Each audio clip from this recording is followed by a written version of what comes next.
Olukungana olwannamu luyingidde olunaku olwokusatu naye olwaleero omumyuka w'omukulembeze w'eggwanga lwalutongoza ate ne Jeje Odong alondeddwa okubeera ssentebe w'olukiiko olw'okubiriza ate ba minisita okuva mu mawanga agakola omugendo ogwannaamu. Ago n'amalala mangi ge tukuleetedde olunaku olwaleero. Nzikiriza nsooke nkubuuzeeko osibye otya nno omulungi ali ku Channel 44 bali kubanga otulindiridde okutuusaako amawulire gaffe mu lulimi Oluganda. Nze omuzaana wa Kabaka Erios Namugambe okutuusaako amawulire gaffe ngatandise n'olukungana olwannamu oluyingidde olunaku olwokusatu era ng'olunaku olwaleero mu bimu ku bikoleddwa lwe lukiiko olw'abaminisita abava mu mawanga ag'enjawulo abatudde okubaganya ebirowoozo ku nsonga ez'enjawulo eziruma amawanga ageegattira mu mukago guno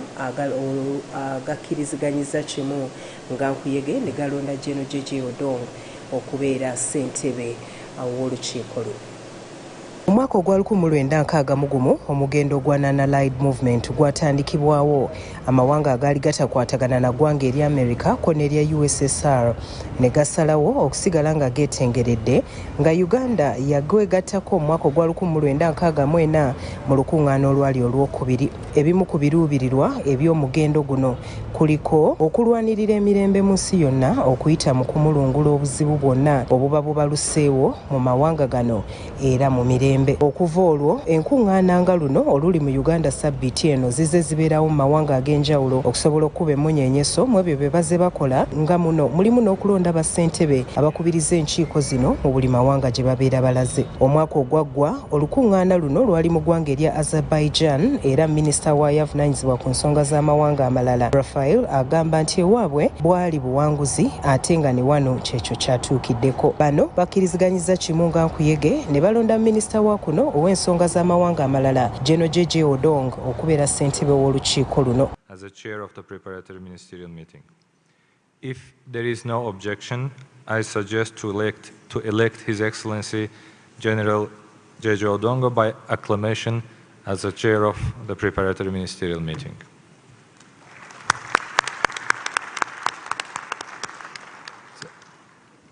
I didn't see any objection, therefore His Excellency General Odong Jeje is hereby elected as the chair of the preparatory ministerial meeting of the 19th Summit of NAM. I congratulate you, Excellency. Oluvannyuma lw'okulondebwa Jeje Odong ate aliko by'ayogedde nga tannatandika kukubaganya lukiiko lwaleero. Considering the current challenges in the international arena, the objectives and principles of the non-aligned movement remain as relevant today as they were at the time of the formation of our organization. Uganda is committed to and looks forward to working with you all, members, in upholding and protecting these principles. Mu lukuŋŋaana luno abamu ku bakiikiridde amawanga amalala boogedde ku nsonga ez'enjawulo okuva mu mawanga gaabwe. Uganda's chairmanship will be anchored on a vision of a stronger and united NAM that contributes to a better world for all. We shall focus, among other areas, on international peace and security, the fight against terrorism, humanitarian crisis, the Agenda 2030 and Sustainable Development Goals, among other issues. Olukuŋŋaana luno lwakutambulira ku mulamu okugamba nti okunyweza okukolaganira awamu mu nsi yonna mu byenfuna. Luno lwa mulundi gwa 19 era nga lwakukomekkerezebwa ku lw'omukaaga olwa sabbiiti eno. Nze Erios Namugambe. Tugenda kuba tuwongera okutuusaako emboozi endala ezikwata ku olukuŋŋaana olwo. Nzikiriza nsooke ntuuseeko ebimu ku ebyo bibeera mu kusaba wano ku Lubaga Miracle Center Cathedral. Omusumba Robert Kayanja mu kusiiba kuno kw'ennaku 24 mwabuuliridde nnyo ku nsonga ey'okusinza nga bw'eri enkulu ennyo mu bulamu obw'olugendo lw'omulokozi era nga bw'osinza bingi ebikutuka ate n'ofuna n'ebyo mu bulabe by'abadde ayagala okulwanyisa. If you have ever seen oba ali olabye a society abantu visited by God abaakyalibwa and they Katonda became a ne superpower bafuuka and kirimaanyi colonized the whole ne world, bafuga ensi yonna and they also gave us their local ne language, batuwa n'olulimi olwabwe like Karamojong right now. ng'abakalamoja kakati None of us speaks teryagala Karamojong. lukalamojja You may pick a word or two. oyinza okuyigayo kimu oba babiri Globally, no one speaks Luganda, no one speaks Runyankore. No, but if one of our local language olulimi olumu olwabwe become an international language, then that's not just teaching people. abatayigiriza buyigiriza abantu. Every culture has the way they give away their daughters. buli buwangwa bwonna bulina engeri gye bawaayo abawala baabwe mu Every culture. buli buwangwa bwonna. Otherwise, we will not be here today. twali badono leero We are not the first one. si ffe You're twasooka not the first Mutoro. si gwe You're Mutoro not the yasooka. first Lugubara. si gwe mulugwala eyasooka. Since time immemorial, okuva edda nedda your culture has been coming on. obuwangwa bubaddewo. But when the British came abangereza bwe bajja and they introduced holy ne matrimony, bayingiza obufumbo and they said, this is how you do your wedding. bwe olina okugatta On your abagole function, there must be a cake to walina cut. okubaawo keeke There must ey'okusala be changing of dresses. mukyusa engoye There must be words to speak. ebigambo emwogera bye It bino became a cultural ne thing kifuuka ekyobuwangwa globally. ensi yonna ekikola Is it about their skin? kiri ku Is it lusisula about the geographical kiri ku location? kifo gye bali Not at all. nedda Worship. kusinza kwe baasinza katonda. The pound, the British pound, pawundi y'abangereza is more valuable than the Japanese yen, y'amanyi okusinga yeeni than the y'abajapani Chinese rumimbi, ne rumimbi than the y'abachina Uganda shilling, ne siringi za even the uganda dollar or the euro. ne dola oba euro ezisinga. What is that? kiki ekyo Worship. kuyita mu kusinza. Tojja kubeerayo, You not be there, naye ekyalo kyonna but the entire village kijja kusinga is Katonda. going to worship your God. Bajja kukozesa mazzi go, They'll use your water, bajja kutambulira ku nguudo zo, they'll use your roads, bajja kusula mu woteeri they'll zo. live in your hotels. Worship the Lord in the beauty of His holiness. Sinza katonda mu bulungi bw'obutukuvu. You can't worship God in any other way. You have to worship Him in the beauty of His holiness. toyinza musinza mu ngeri ndala yonna, olina musinza mu bulungi obw'obutukuvu bwe. That's when He makes all things beautiful. awo walungi ebintu byonna.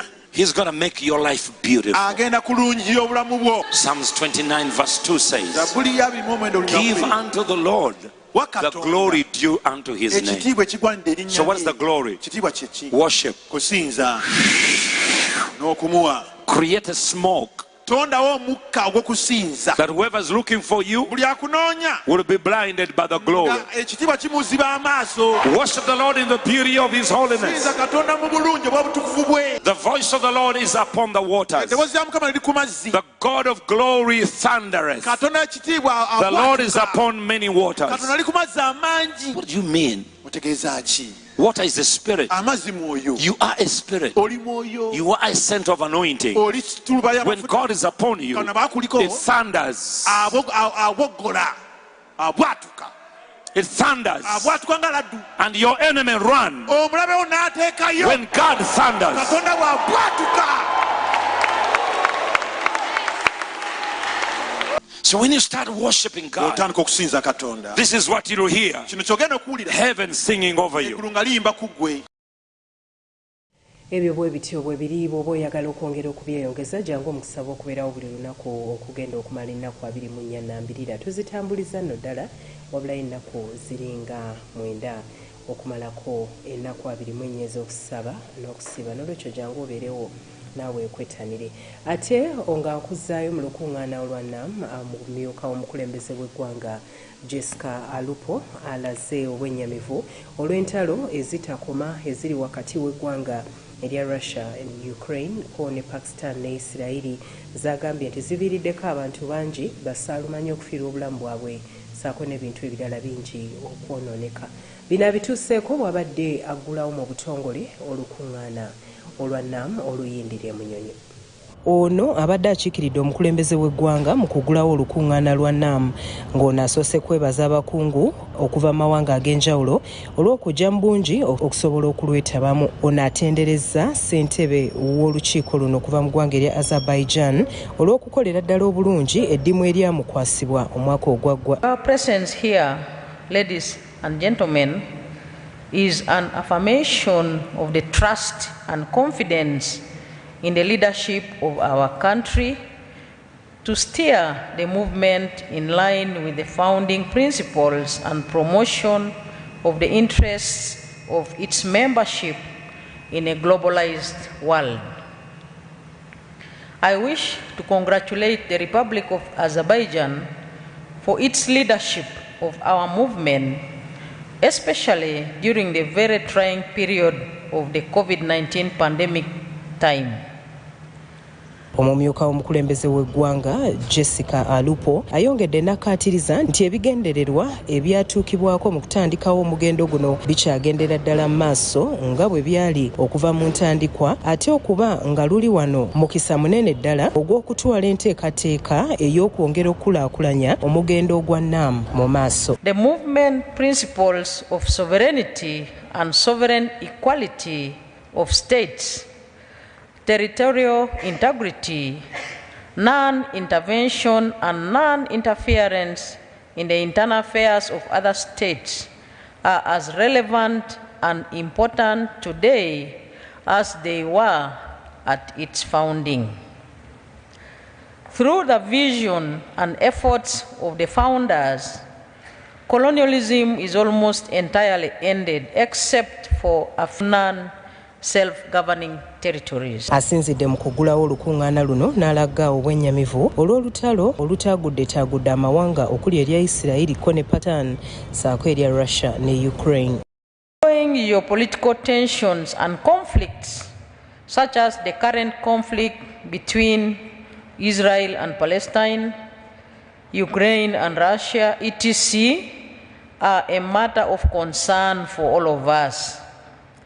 They not only pose challenges to the core principles of our movement, but they have also caused loss of human lives, destruction of property, and contributed to the already precarious humanitarian situation around some parts of the world through internal displacements and creation of refugees. Ate ku nsonga y'enkulaakulana ategeezezza ng'amawanga gano bwe galina okukolaganira awamu okwongera okubaako bye gatuukiriza. We believe that deepening cooperation is the best mutually benefiting way to create global wealth and affluence that can trickle down to all parts of the world and in turn enhance the capacities of all economies to increase global demand, create jobs for our people, and also create markets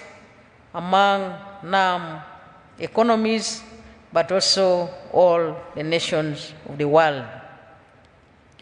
Deepening cooperation will require removing all barriers that impede progress. Omumyuka w'omukulembeze w'eggwanga Jessica Alupo agamba nti alina essuubi nti Uganda egenda kukungula bingi mu lukuŋŋaana luno. Kyokka alaze obwennyamivu olw'okusoomoozebwa okuli mu ggwanga lino kwagambye nti kulina engeri gye kukugiramu enkulaakulana mu ngeri emu oba endala. Kyokka wadde nga waliwo okusoomoozebwa okutali kumu mu ggwanga lyattu, agumizza abakungu bano nti Uganda lyerimu ku mawanga agaaniriza bamusiga nsimbi ate nga ne mu by'okwerinda tewali yatukwatira nsawo nga kino kisobola okubayambirako ddala okukola obulungi emirimu gyabwe. Uganda has an excellent working and living condition and environment, and it is rated as the third most welcoming country in the world and the fourth best country in the world to visit.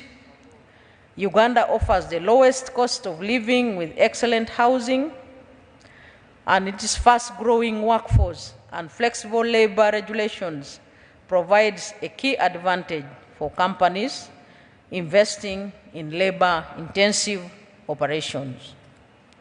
Uganda is also the most open economy to foreign direct investment, and there is no restriction on ownership of investments. Ate ye Minisita Okello Oryem agamba nti ku mawanga 58 agaliwo buli limu liweebwa omukisa okubaako kye lyogera era nga bakutuuka ku nzikiriziganya ate n'ensonga ekwata ku ggwanga erya Palestine ne Isirayiri ziri ku mwanjo ddala era nga zitunuuliddwa ne Lise Joji. Africa has been shortchanged. Africa historically has been a historical injustice for Africa for not being a member of the UN Security Council. 75% of the discussions that take place in the Security Council is about Africa. but Africa is not available as a permanent representative in the United Nations, and decisions are taken on Africa where they are not given an opportunity to express themselves. Therefore, under something we call the group of countries, C10, who were formed under the auspices of the AU, to advocate and front the debate towards the reform of the UN. N'abakulembeze b'amawanga 28 okwetooloola eggwanga be bakakasiddwa okubanga bagenda kwetaba mu lukuŋŋaana olw'abakulembeze ab'amawanga gano basobole okubaako bye batuukako. Nze Erios Namugambe. Olukuŋŋaana olwo lukyagendera ddala maaso olwakugwa ku Lwomukaaga olwa Ssabbiiti eno n'olwekyo amaaso gakuumire wano ku Channel 44.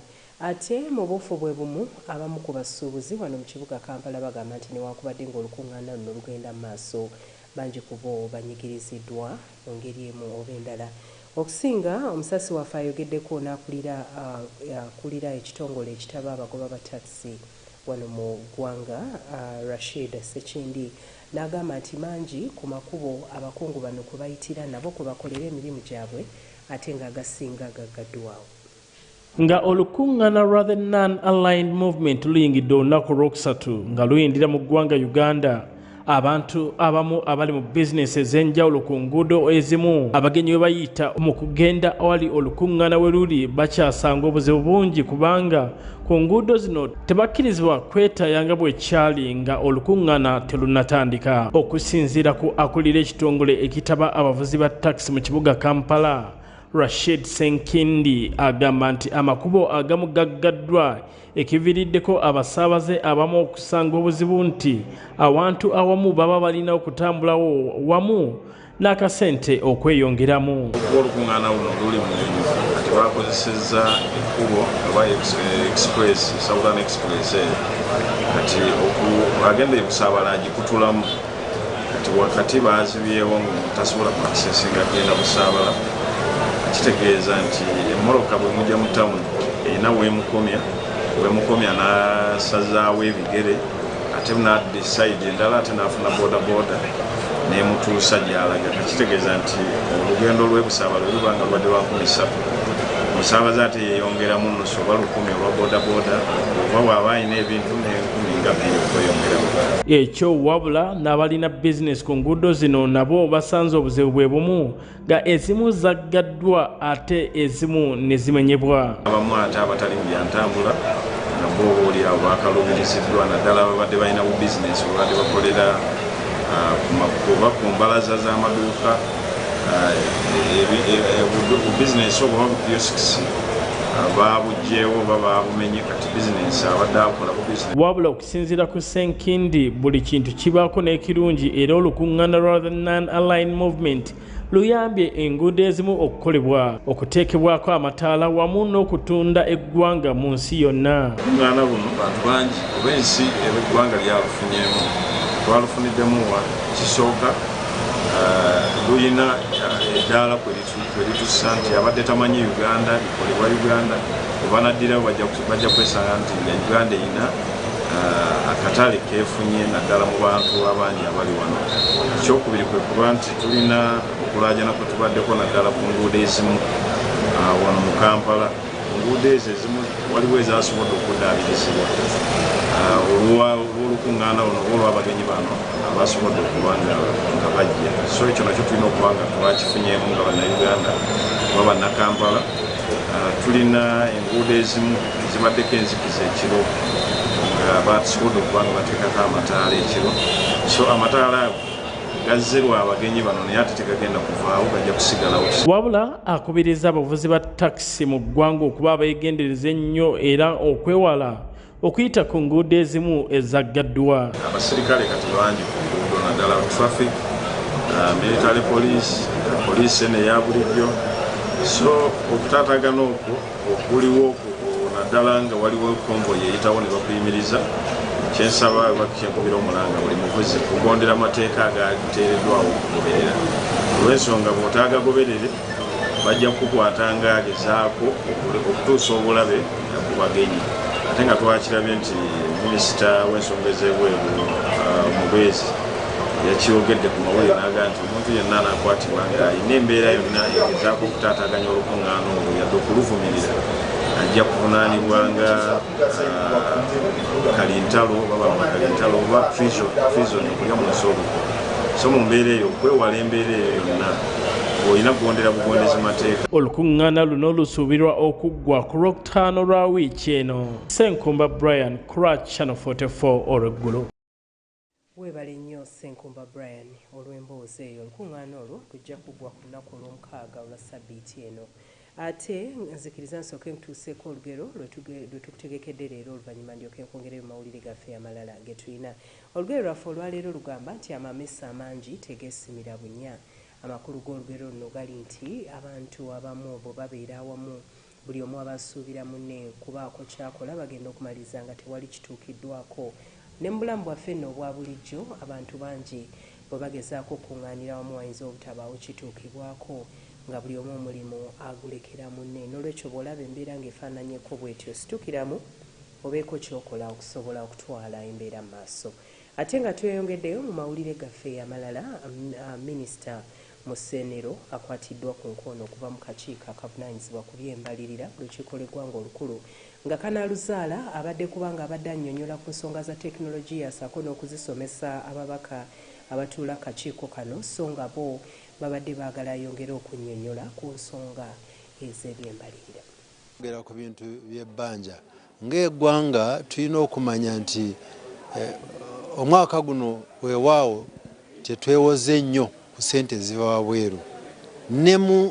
Ne mu ggwanga okwewola kwe weewozeemu tekubadde kungi, naye nga kyetwogeddeko kibadde nti twewale okwewola nga gavumenti mu ggwanga kyetuyita domestic borrowing or domestic debt, kubanga bwe tujja ne twewola nga gavumenti ne twewola ku banks nga commercial banks tuba tufiiriza emikisa gy'abasuubuzi abandyagadde okwewola kubanga interest rate zino banks ziba zijambusa. So ekyo tugambye tukyewale, naye ng'ekya debt era tukyali mu limits ze bagamba, naye nga recommendations era zetukaanya ne ministry ne government kwe kwewala okwewola okwongera ebbanja okwambuka waggulu. Tulina lyenkana ki kubanga figures ezituweebwa Ministry of Finance zaawukana ne figures ezituweebwa Auditor General. So twagala wabeerewo okukwatagana wakati awo Munnayuganda amanye bulungi nnyo kiki kye twerekedde. Then ekyokubiri twandyagadde era kubanga omuntu yenna apulaninga tosobola kupulaninga ng'osula teweebisse. Okupulaninga kutandika na bwongo. So kyandibadde kirungi nga ffe ababaka n'abakulembeze abalala okuba nti tuwagira National Planning Authority okuba nti efuna amaka gaayo y'okupulaningira obulungi eggwanga lino tusobole okutambula nga tuli ntende.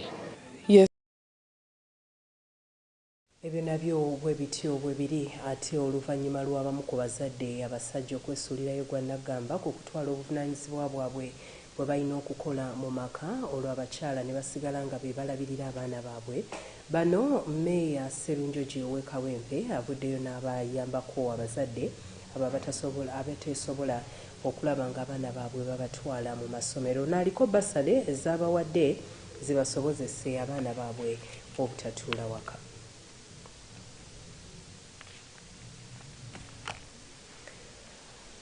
Emboozi eyo tunagikutuusaako ate olundi. Njagala kwebaza olw'okuba nga obadde naffe okuba gye twatandikidde okutuuka wano amawulire gaffe wenga kubite olukumutwe.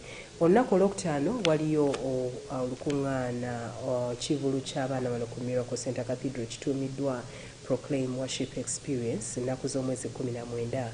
Muzadde leeta omwana we atasobodde kwetaba mu nteekateeka za kwegezaamu ajje ate alabire ku banne oba oli awo olulala anaasobola okubyetabamu. Ate n'okusaba okwokusiiba kukyagendera ddala mu maaso wano ku lubaga Miracle Center Cathedral ne mu mwezi ogwokubiri okuba ng'ennaku z'omwezi 7 okutuuka ku nnaku z'omwezi 9 waliwo olukuŋŋaana Musumba Robert Kayanja ne Jessica Kayanja lwe bategese olumenyiddwa nga Breaking Barriers and Taking